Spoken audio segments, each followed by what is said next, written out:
Station, la station de la station.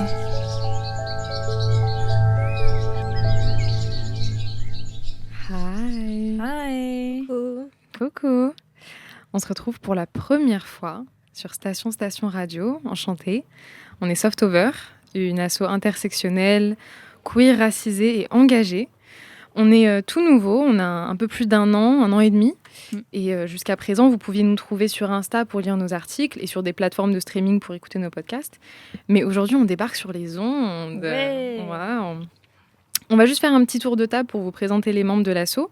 Je m'appelle Atessa, je suis cofondatrice de Softover, enchantée. Moi, je suis Mieni, je suis cofondatrice aussi de Softover.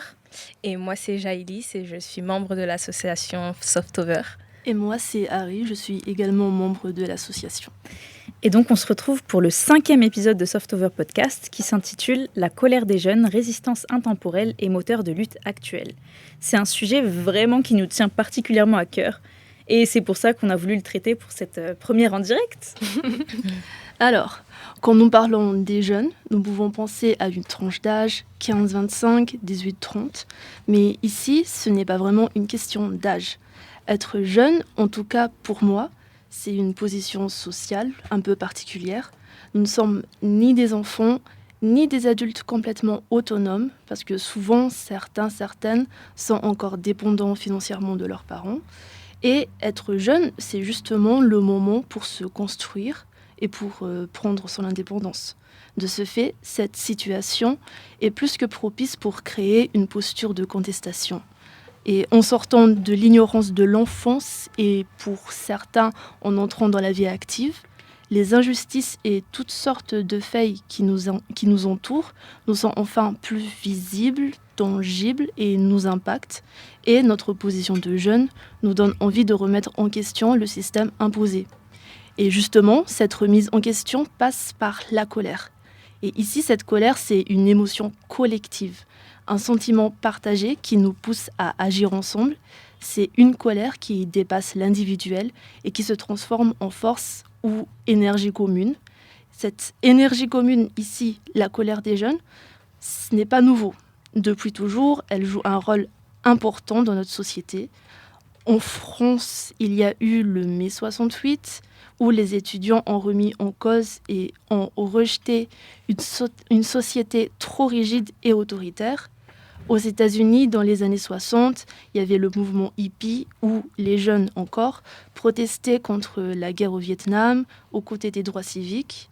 Et encore aujourd'hui, il y a le printemps arabe, les marches pour le climat ou encore les mobilisations féministes et queer. Et nous voyons bien qu'à chaque génération, la colère juvénile permet de faire bouger les choses. Et c'est quelque chose que les plus âgés n'auraient peut-être pas osé ou même juste pu faire tout seuls. Et ça en devient intéressant puisque l'image de la jeunesse en colère est fréquemment associée à l'idéalisme, à la radicalité. Les jeunes sont généralement jugés d'être trop radicaux et de croire à des utopies. Mais moi, je suis convaincue que c'est notre force, parce que croire que le monde peut changer, c'est peut-être naïf, mais pourtant indispensable, sinon qui le ferait ? En un sens, c'est une responsabilité qui nous incombe de génération en génération. Les vieux qui se succèdent ont le même discours vis-à-vis des jeunes, du type « vous êtes l'avenir ». Résultat, on se retrouve avec un monde à protéger, des retraites à cotiser, un pays à faire tourner et une planète à sauver avant la date fatidique de 2050. Mais ce poids qu'on nous met sur le dos ne se résume pas juste à une injonction morale des générations d'avant. Il y a une étude sur la radicalité des jeunes européens en 2021 qui rappelle que si les jeunes sont collés à l'image de l'idéalisme et de la contestation, c'est aussi parce que cette radicalité a des effets bien réels. Elle bouscule les consensus, elle force les institutions à se positionner, elle met sur la table des sujets que les adultes raisonnables, les plus vieux, préféreraient laisser de côté. Et c'est pour ça que la colère des jeunes s'exprime bien plus fortement et prend une dimension collective. Attends, parce qu'il me semble que tous les jeunes ne sont pas forcément en colère, non ? Après, il ne faut pas tomber dans l'essentialisme. Tous les jeunes ne sont pas en colère. Et même tous ceux en colère ne s'engagent pas. On le voit aujourd'hui, tu as des jeunes qui manifestent, qui militent, Et t'en as d'autres qui n'expriment rien, qui choisissent d'être plus individualistes, qui ferment les yeux, malgré le fait qu'eux aussi, ils vivent les mêmes injustices que nous. Et évidemment, il y a aussi la jeunesse issue des milieux un peu plus privilégiés, qui n'ont clairement pas les mêmes préoccupations. Donc, non, la jeunesse est hétérogène et pas tout le monde est en colère. On en parle d'ailleurs en termes de rupture de cohésion générationnelle dans notre premier podcast sur le sexisme en 2024, que vous pouvez aller checker d'ailleurs, si ça vous intéresse, Il faut. sur toutes les plateformes de streaming. On voit bien que notre génération est fracturée entre les hommes et les femmes avec la montée des idées tradies chez les jeunes, les personnes blanches et racisées, les personnes de catégories sociales et de classes différentes. En bref, chacun et chacune a des préoccupations différentes, celles des personnes discriminées passées au silence, évidemment. Pour raconter une petite anecdote, il y a 1 an et demi, avant la création officielle de Softover avec Atessa, on a fait notre petite étude de marché, benchmark, on a fait les choses bien pour commencer l'assaut. On avait les choses bien. Du coup, un benchmark des associations intersectionnelles de Paris. Et on s'est déplacé pour participer à des événements de ces assos, pour apprendre d'elles et rencontrer leurs équipes. On est allé à un talk d'environ 1h30, donc c'était en mars 2024, un talk de l'asso Les Invertis et Hardcore. C'était super intéressant, hein. Mais en rentrant dans la salle, on s'est rendu compte qu'on était les seules personnes racisées et que malheureusement, le talk, comme la majorité des talks et conférences à Paris, il était très très intellectualisé et ils ont traité la question du jour d'un point de vue blanc, sans inclure les personnes racisées. Même s'ils se veulent inclusifs, ils ne le sont pas parce qu'ils nous écartent, ils écartent les personnes racisées sans s'en rendre compte. Et les personnes racisées sont une grosse partie des personnes concernées par les sujets qu'ils traitent. Et à la fin de la conférence, j'ai osé poser la question donc pourquoi vous ne parlez pas de nous, en fait? Et on nous a clairement répondu qu'il n'existait pas encore d'association qui traitait de tous ces sujets-là intersectionnels d'un point de vue personnes racisées, diaspora transatlantique, maghrébine notamment. Donc il fallait qu'on crée notre truc. Donc on a dit, on va créer notre truc alors. Notre voilà. truc, en fait. Et c'est pour ça que Softover est là, du coup. Du coup, il y en a quand même certaines qui peuvent se dire que notre colère, elle est un peu futile, perturbatrice. Si certains arrivent à vivre sans contester, pourquoi est-ce que nous, on ne peut pas rester silencieux? Mais en fait, notre colère, elle est en réalité essentielle. Et elle nous fait avancer dans la société. Comme elle est vécue collectivement, elle permet de créer une identité partagée.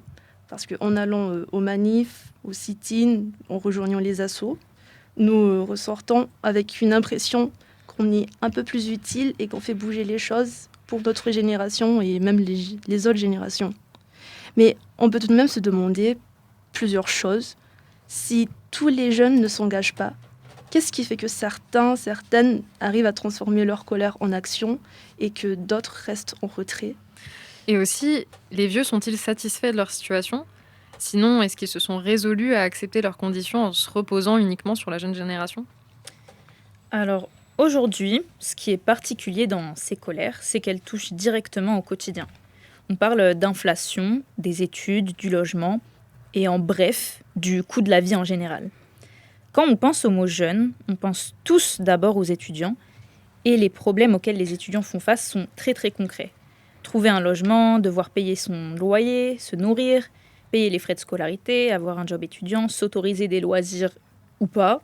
Tout ça, c'est ressenti comme un déclassement, une injustice, avec cette question qui revient sans cesse. Avant, c'était moins cher, plus accessible. Alors pourquoi, en 2025, on aurait moins de chances qu'avant, en fait? Donc je vous pose la question à vous, qui êtes tous étudiants ou anciens étudiants. Est-ce que vous ressentez aussi cette colère du quotidien? Alors, on peut commencer avec la question des logements, surtout en cette période de rentrée scolaire. Pour ma part, ça a été un vrai problème l'année dernière, surtout période JE aussi. Étant boursière et éligible au logement Crous, j'ai reçu un nombre de refus de ce même organisme et je pense que ça a été la même chose pour beaucoup d'entre nous. Et j'ai enfin eu la chance d'emménager à 3 jours de ma rentrée. Wow. Donc, ouais. Du coup, les logements, c'est une des réelles sources d'inquiétude pour nous étudiants et jeunes en général. Comment se loger, comment bien se loger et où. Certains tendent à s'excentrer des villes, loin de leur campus universitaire, afin de faire des économies. Il y en a d'autres qui passent par des particuliers au risque de recevoir des refus ou des non-réponses, car on est bien sûr considéré comme une population avec des revenus instables. Et en termes d'inflation, l'augmentation des prix, l'huile d'olive, faire ses courses tous les mois, C'est cher. c'est quelque chose. Et il faut se faire un budget. Et... Moi aussi, je ressens évidemment une colère en tant qu'étudiante, mais je suis aussi étrangère, donc mon parcours est un peu différent. Moi, quand je suis arrivée en France pour les études, donc vers 2021, période post-Covid, j'ai eu la chance que mon oncle m'héberge et m'aide à ne pas subir directement le coût du logement, la nourriture. Parce qu'en tant qu'étrangère, moi, je dois vraiment tout payer. Je ne suis pas éligible à la bourse. Et heureusement encore, ma fac à l'Université de Lille exonère les étudiants étrangers. Donc, je paie les mêmes frais d'inscription que les étudiants français. Donc, autour des 250 € plus la CVEC. Et pas les 3 000, 4 000 demandés pour les étudiants étrangers. 3 000 €, c'est grave dingue. cher. Pour des universités publiques, c'est honteux. Ouais, et justement, depuis 2021, j'essaie quand même de trouver un job étudiant pour vivre seule, ne pas dépendre de mon oncle. Mais c'est compliqué. Soit ce sont juste des missions ponctuelles, soit les horaires ne collent pas du tout avec les cours. Et je me demande même parfois si c'est mon CV en tant qu'étrangère qui joue contre moi. Mais au final, après 4 ans, je suis toujours chez mon oncle. Je ne paye rien à part les inscriptions. Et de manière générale, on essaye de me rassurer que de toute façon, je suis en France surtout pour les études. Et, bon. Merci au tonton. Merci. Mais ouais, quand on y pense, le Covid, là, a marqué un vrai tournant dans la vie des étudiants. Le Covid, là, Taper du poing sur la table. vraiment. Et oui, en fait, je pense que ça a été l'événement le plus marquant, voire le plus traumatisant, Claquet. pour notre génération. Surtout pour ceux qui avaient très peu ou pas de revenus. Bon, moi, j'avais la chance d'être... je suis chez mes parents, donc ça va, mais j'imagine pas pour les étudiants qui étaient seuls et qui ont dû littéralement se battre pour s'en sortir et manger. C'était vraiment une période horrible. Et grâce à la FAGE, qui est l'une des principales assos étudiantes, on a aujourd'hui accès à un outil assez fiable et complet qui montre bien comment évoluent les dépenses des étudiants et surtout ce que ça dit de la situation sociale. Le constat de 2024, c'est que faire des études ressemble de plus en plus à un privilège. Des étudiants passent à côté d'aides sociales et beaucoup arrêtent simplement parce qu'ils n'ont pas les moyens. Et voilà, à cause d'un système de bourse totalement archaïque et inadapté. Pour vous donner des chiffres, pour parler concrètement, parce que c'est un sujet qui me touche, je suis énervée. Le coût moyen de la rentrée 2024, c'est 3 157 € contre 2 285 en 2019. Pour les non-boursiers, ça veut dire qu'en 5 ans, on a eu comme cadeau près de 1 000 € de plus juste pour s'inscrire et payer la CVEC. C'est crazy, c'est très grave en fait. Donc, en mai 2025, la Cour des comptes s'est penchée sur la CVEC et les chiffres et analyses de l'Union nationale des étudiants de France et de la FAGE, du coup, montrent que la contribution a eu pas mal d'effets positifs, c'est vrai, pour le quotidien des étudiants. Donc voilà, on a eu des services d'écoute, des permanences psychologiques, de nombreux espaces étudiants, des épiceries solidaires, les frigos zéro gaspille, des aides numériques, des équipements plus performants, des événements, etc., etc. Bon. Mais, problème, c'est que beaucoup de montants collectés n'ont pas été utilisés et des sommes qui restent cachées je ne sais pas où, alors qu'elles pourraient vraiment aider les étudiants. Côté établissement, environ 81,2 millions € sur 614,5 millions collectés, donc des grosses sommes, n'ont pas été dépensées fin 2023. Et côté Crous, pareil, 34,4 millions sur 133,9 millions perçus n'ont pas été utilisés, ce qui représente l'équivalent d'une année et demie de recettes. Donc il y a de l'argent qui est destiné aux étudiants qui n'est pas utilisé. C'est quoi? C'est magnifique. Elle est où cette argent? Où est parti l'argent en fait? Où est notre argent? Rendez-nous l'argent. Où est l'argent? Où est l'argent? Où est l'argent? On se demande comment c'est possible. Où est l'argent en fait? La réponse c'est que il n'y a pas de suivi. il y a une mauvaise estimation des plafonds qui a entraîné 14 millions d'euros reversés à l'État gratuitement, alors que cet argent-là devait profiter aux étudiants. Il y a un vrai manque de recensement et de coordination.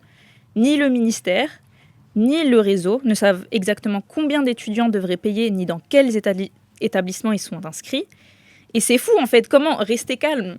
Comment rester calme ? Le même, vous gardez calme, vous devenez fou. Vous deviennez fou. C'est vraiment la réalité. Comment rester calme, en fait ? Et un autre sujet qui me rend zinzin pareil, c'est le travail. Beaucoup de jeunes se retrouvent dans une vraie précarité côté travail. On ne trouve pas de travail, c'est horrible. On est au chômage, hashtag chômage. La galère. Et c'est la super galère. difficile. Mais c'est la galère, c'est De horrible. ouf. Moi, je cherche là. Pareil. Tous dans la merde. Quelqu'un veut me recruter. Enfin bref.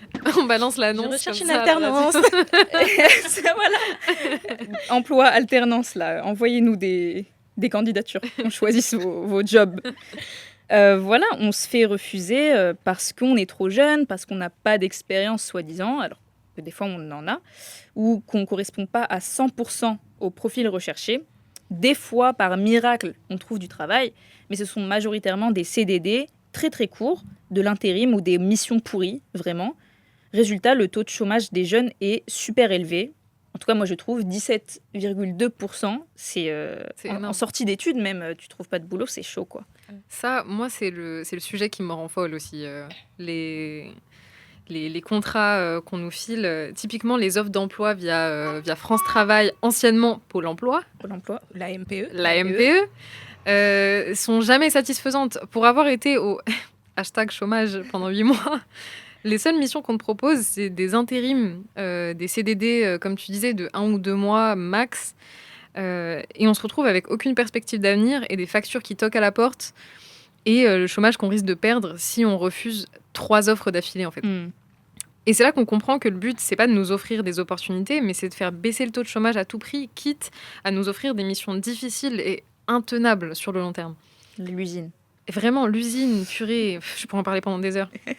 Les dynamiques, à ce moment-là, s'inversent. Et on en vient à oublier qu'en tant que travailleur, on vend notre force de travail sur le marché et qu'elle a largement plus de valeur et de poids que l'offre d'un employeur. Maintenant qu'on a bien parlé français, on va continuer À à parler français. bien français. Franchement, que oui, une proportion significative des jeunes, des étudiants en France, vivent sous le seuil de pauvreté. Pour info, le seuil de pauvreté, c'est 1100 euros 1100 euros par mois, quoi. Donc près de 20% des étudiants vivent sous ce seuil. 18% des étudiants en France ont recours à l'aide alimentaire, selon un rapport de l'association Copain. Il est aussi commun de sauter des repas pour économiser de l'argent. Donc on en est là, vraiment. On parle ici d'inégalité, de sentiment d'injustice internationale presque, hein, intergénérationnelle. Et on se pose même la question, on en vient à se poser la question, est-ce que la France favorise-t-elle pas plus les vieux que nous ?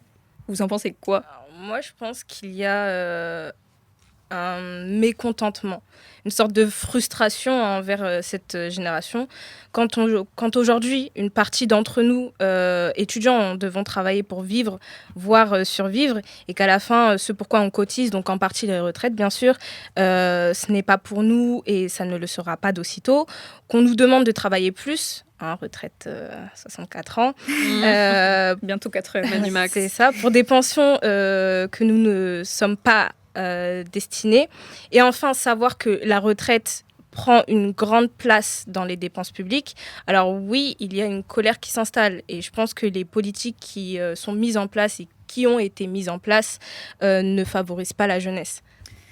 D'ailleurs, je suis tombée sur un article de Le Monde qui s'appelle « La France, ce pays où les seniors sont presque rois », donc qui date de l'année dernière, qui résume un petit peu les arguments énoncés par les jeunes à ce sujet et aussi ce que tu viens de dire, que nous vivons dans une politique qui favorise les vieux et qui écarte les jeunes. Les dépenses publiques liées aux retraites, comme tu viens de dire, représentent un quart du budget national.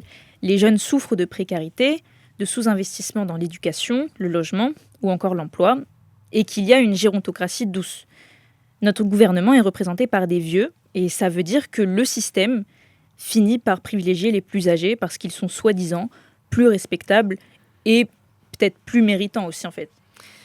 Je vois ce que vous voulez dire, toutes les deux. Et je vois les discours qui traînent sur les réseaux, sur TikTok, et je suis d'accord jusqu'à un certain point, mais en soi, nos vieux ne sont pas aussi bien traités qu'on peut l'entendre sur les réseaux.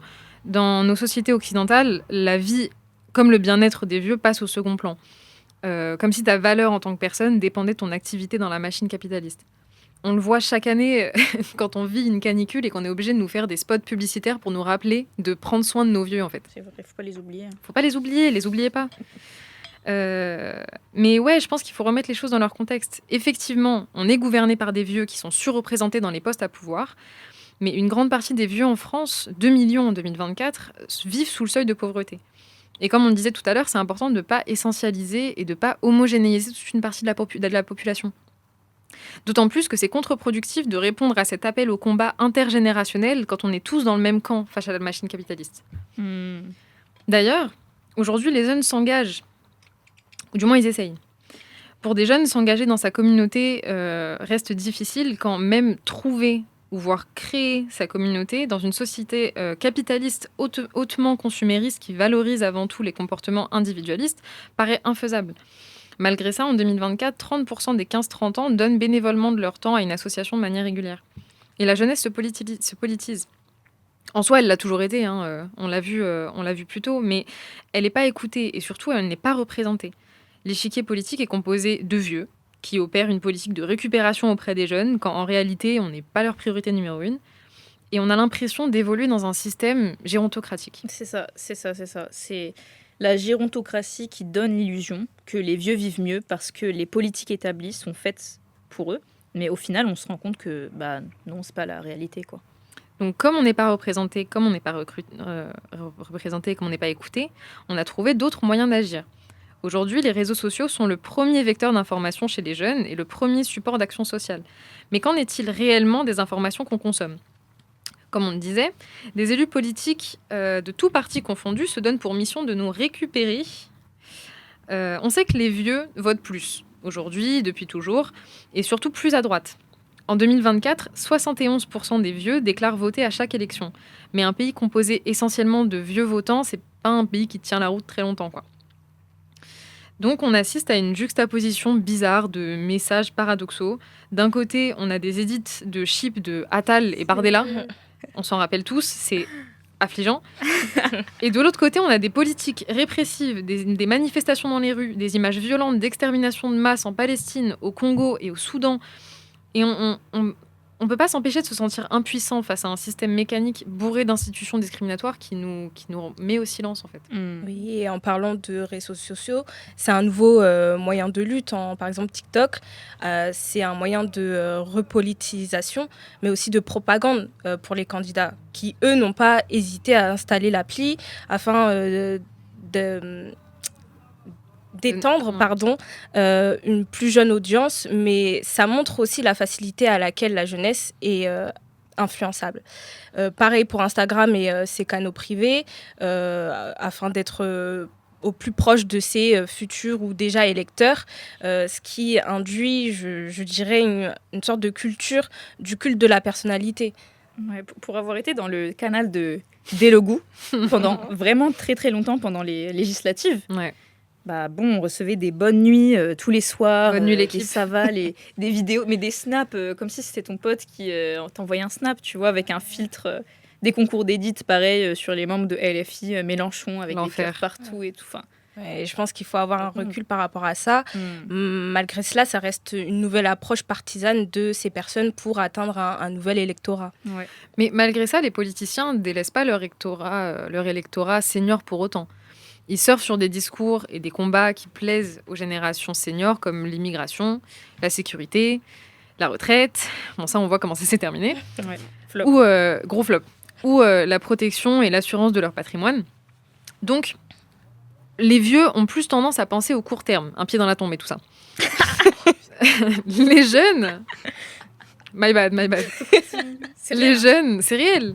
Quant à eux, voient le long terme, pensent à leur avenir, en fait. C'est pour ça qu'on a plus tendance à parler d'écologie, du climat. Ouais.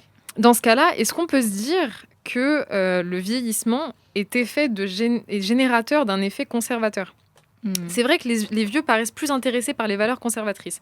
Alors, est-ce qu'on va devenir des droitards en vieillissant ? J'espère pas. Est-ce que c'est notre destin ? Non. Tu vois ? Est-ce que... Waouh ! Dans 20 ans. L'enfer. Là. En vérité, d'après plusieurs études, l'effet génération serait à l'origine de cette tendance. Les boomers, élevés donc dans des valeurs traditionnelles et catholiques, suivent une tendance au vote à droite au cours de leur vie. Mais si on prend par exemple les 68ards, on voit bien que la génération qui s'est mobilisée à l'époque continue de se positionner sur un pan de gauche. Et quand on parle de mobilisation, bon, faut parler aussi du taux d'abstention. Le vote blanc, je dirais que c'est une forme de colère, hein, c'est une manière de manifester son mécontentement. Et par exemple, lors des présidentielles 2022, la tranche d'âge 25-34 ans, il y a eu 46% d'abstention, suivi des 18-24 ans avec 42% d'abstention. L'abstention, malheureusement, je dirais que ça sert à rien. Ça n'a aucun impact à ce jour. Mais c'est également assez paradoxal et on pouvait le voir lors des législatives juin 2024. Ouais. C'est ma fameuse législative. Il y a eu une mobilisation massive des jeunes et malheureusement, il y a eu un déni de démocratie. Il y a eu un déni du choix du peuple et surtout de la jeunesse. Et non seulement ça fait partie d'un mécontentement global, mais il y a aussi le tournant post-Covid, hein, qui est aussi l'un des points de départ. Et l'étudiant de Sciences Po, Nassim El Amri, lors d'une conférence jeunesse plurielle en partenariat avec l'Institut Montaigne Sciences Po en 2023, je cite, a dit « On ne leur a pas donné la possibilité de s'exprimer clairement de manière moderne, notamment sur les réseaux sociaux. Donc oui, le seul moyen, c'est la violence. » Ce qu'il veut dire, c'est que quand on parle de manière moderne, ce sont les réseaux sociaux. On nous oblige plus ou moins à aller voter aux urnes, donc de manière traditionnelle, mais le résultat, déni de démocratie. Résultat, comportement, violence. Donc, du coup, lors de cette conférence-là, la problématique, c'était les jeunes s'engagent-ils encore ? Et si oui, comment ce mode d'engagement évolue-t-il ? Donc, du coup, il y avait différentes approches. Des espoirs marqués par un certain pessimisme, une jeunesse politico-socialement mobile, mais désaffiliée des institutions traditionnelles. C'est une génération qui semble à la fois enthousiaste et critique, prête à s'engager, mais en reconfigurant les formes classiques de l'engagement politique. À savoir que dans l'article, ils font la distinction entre les étudiants de Sciences Po et les autres jeunes. Ce qui est intéressant, hein, car les étudiants de cette école deviennent de plus en plus politisés, étonnant pour une école spécialisée en études politiques. Ce qui résulte que même dans ces sphères, hein, avec un capital intellectuel et économique important, il y avait quand même un certain désintéressement. Mais l'idée centrale amenée par ce type d'événement, comme ce type de conférence, c'est que les jeunes ne se désintéressent pas de la vie citoyenne, mais leur engagement se réinvente, devenant plus individualisé, pluriel et numérique. Et là, on parle de e-démocratie. Et en gros, la e-démocratie, c'est quoi ? C'est la démocratie électronique. Donc avec Internet, on a l'accès à l'information est beaucoup plus facile et ça se traduit par différents outils tels que l'e-info, l'e-consultation, l'e-participation. Ça fait comme un peu iPhone, je trouve, iPad, e-vote. Bref, et un exemple marquant pour que ça vous parle à tous, c'est le grand débat national lancé avec les Gilets jaunes en 2019. Donc, les jeunes ont largement utilisé cette e-démocratie pour communiquer. Par contre, dans les réunions publiques, on ne voyait presque pas de jeunes. Mais sur Internet, si.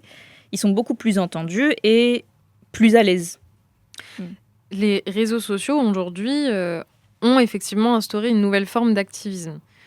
Mais ils ont aussi engendré des débordements, entre guillemets, sous prétexte de la liberté d'expression. Ce qui a presque permis de justifier une censure pure et dure qui augmente exponentiellement sur des réseaux, comme Twitter, par exemple. Dernièrement, ils ont bloqué des contenus pour adultes sur toute la plateforme, suivant la loi sur les services numériques européenne. Ce filtrage à première vue arbitraire, parce qu'il est destiné à tous les utilisateurs de base, vise en fait à les amener à offrir leurs informations personnelles sur un plateau d'argent en te donnant 2 possibilités. Tu envoies une photo de ton visage pour prouver ton âge ou une photo de ta carte d'identité. Donc pour contourner cette limitation, certains et certaines ont trouvé la parade d'utiliser des VPN. Donc très bien. Mais en réalité, ce que nous montre cette loi européenne, c'est que notre source d'information principale reste aux mains des puissants. Donc nous avons des mouvements plus centrés et organisés autour d'un seul et même combat, d'une durée plus ou moins longue. Mais est-ce que dans ce cas-là, on peut parler d'activisme performatif, notamment avec les luttes BLM, Ouïghours, Palestine, qui bien sûr, s'il y a un activisme performatif, ça décrédibilise totalement ces luttes-là. Ouais. Et avec Simone Media via TikTok, un engagement numérique qui n'est pas considéré comme une forme d'engagement par les sphères traditionnelles. Par exemple, le The Event, qui permet des levées de fonds de millions d'euros pour des associations, ou encore le Stream for Humanity. Ces types d'engagements sont vus premièrement comme du divertissement, mais bien sûr ont une visée politique. Toujours avec Simone Media, des actions plus individuelles et ponctuelles, mais pouvant être considérées comme une révolte politique, comme, je dirais, refuser d'épouser les règles du monde du travail. Est-ce que ça pourrait être une forme de revendication politique ? Donc, les manifestations et boycotts, certes ponctuels, mais elles restent présentes. On peut parler d'un des événements majeurs de notre décennie, c'est l'affaire Nahel, qui nous a toutes et tous marqués, je pense. Elle a déclenché une colère énorme contre certaines pratiques policières, la racialisation des contrôles et l'absence de réponse politique dans les quartiers sensibles. En juin 2023, il y a un policier qui a tiré sur Nahel Merzoug, donc qui était un ado franco-algérien de 17 ans, pendant un contrôle routier à Nanterre. Donc c'était bien un homicide volontaire. Le problème, c'est que, d'après une loi de 2017 émise sous le gouvernement de Hollande, la police peut utiliser ses armes si un conducteur n'obéit pas et met en danger sa vie ou celle des autres. Mais ce qui s'est passé en 2023 a largement dépassé ce cadre et Nahel ne représentait pas un réel danger pendant ce contrôle, même si cela est toujours débattu à ce jour, mais il représentait aucun danger. Et suite à la mort de Nahel, ce qui a été défini par le mot émeute a duré pendant 10 jours, du 27 juin au 7 juillet 2023, dans 66 départements et 516 communes.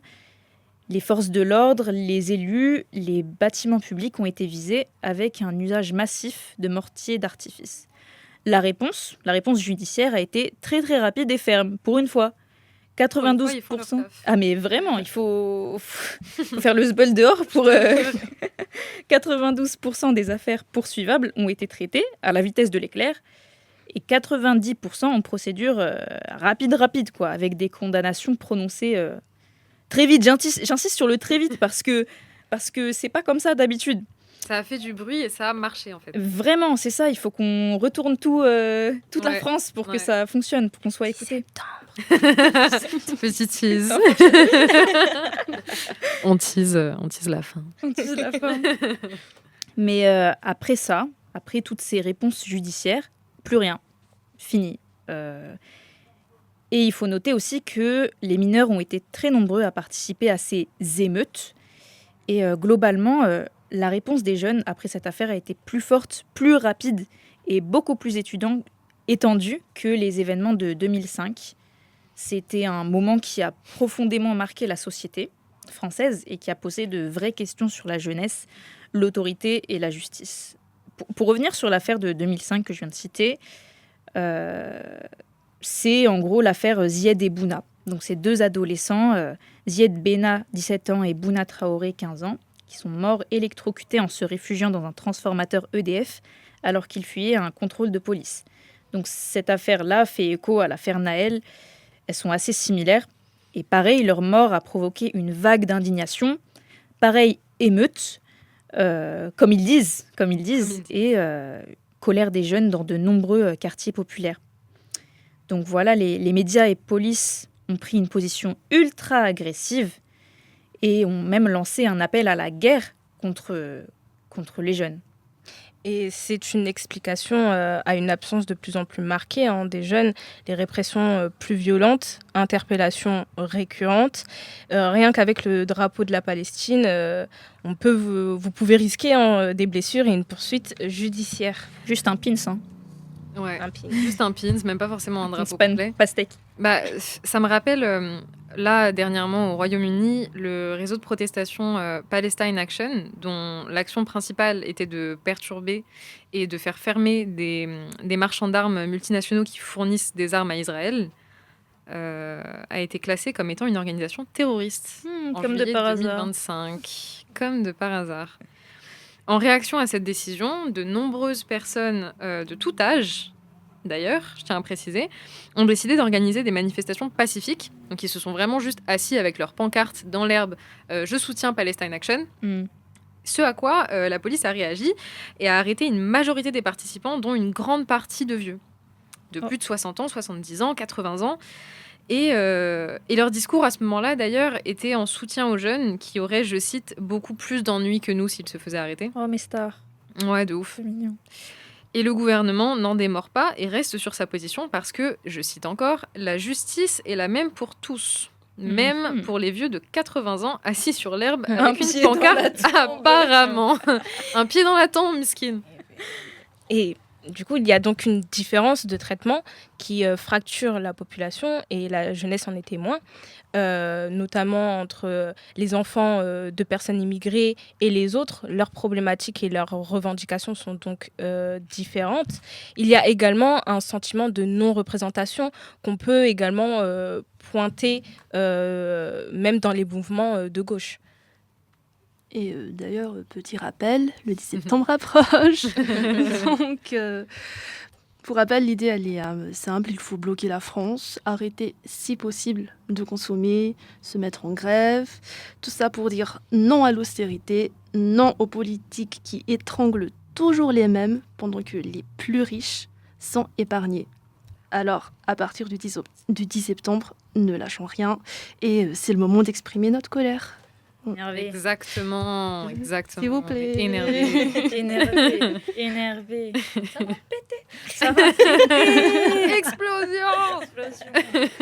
Voilà pour ce sujet. Hein. Mais vu que c'est notre premier direct, vous l'avez senti comment Bah, ok, to be honest, c'était stressant de préparer. Je pense que la préparation était plus stressante que l'exercice en lui-même. Ouais. Parce que bon, on est à l'aise, quoi. On est toutes les quatre.